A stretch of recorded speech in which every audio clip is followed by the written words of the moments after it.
the girl accidentally discovered something. She found that her childhood friend's computer was filled with photos of her. These photos documented every year of the 20 years they had known each other, from youthful innocence to maturity. All the photos were crystal clear. This made her think back to a few days ago. She had asked Xianyu what it felt like to have a secret crush on someone.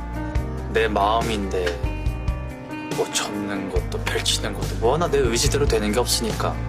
Xianyu's answer made Eunsu's heart tremble. She began to suspect that during these 20 years, Xianyu might have been silently in love with her all along. Eunsu was a freelance songwriter. Recently, she finally got the chance to collaborate with a producer she had always wanted to work with, but the producer felt her lyrics lacked emotion and politely turned her down. Eunsu pleaded repeatedly. Only then did the producer agree to give her 2 weeks to revise her work, but she had never experienced a secret crush. She simply couldn't write that kind of deep emotion. That day, she invited Xianyu out for drinks as usual. Xianyu could tell she really cared about this opportunity to help her find inspiration. Xianyu shared his thoughts on what a secret crush felt like. Unexpectedly, Eunsu suddenly asked if he had a crush on someone. This left Xianyu unable to explain. Seeing that Xianyu understood emotions well, Eunsu suggested he move in with her to help write lyrics together. After thinking for a moment, Xianyu still declined her offer. On the way home, the first snow of the season began to fall. Xianyu took off his scarf and personally wrapped it around her. He complained that she was dressed too lightly, but she deliberately covered her ears, not wanting to listen to his nagging. They had been companions for many years, long accustomed to each other's presence. When they reached Eunsu's front door, Xianyu patiently reminded her to take a shower before sleeping, and not to fall asleep on the couch again. But Eunsu encouraged him to follow his heart, to be brave and confess to the person he had a crush on. Xianyu could only smile helplessly after hearing this. After returning home, Eunsu collapsed on the sofa, caressing Xianyu's scarf, curious about who he had a crush on. Meanwhile,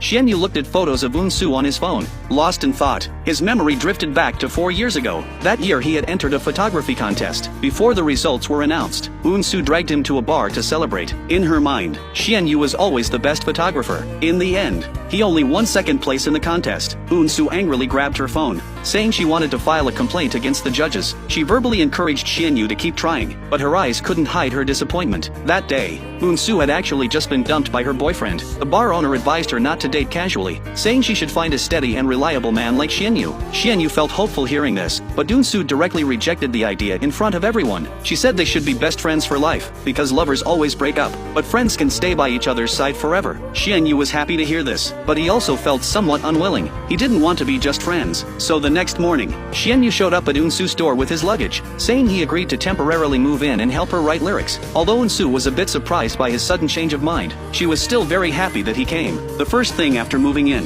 Xianyu started cleaning the house. The room was messy like a pigsty. He spent an entire morning cleaning Eunsu's home until it was spotless. At lunchtime, Xianyu personally cooked a whole table of dishes.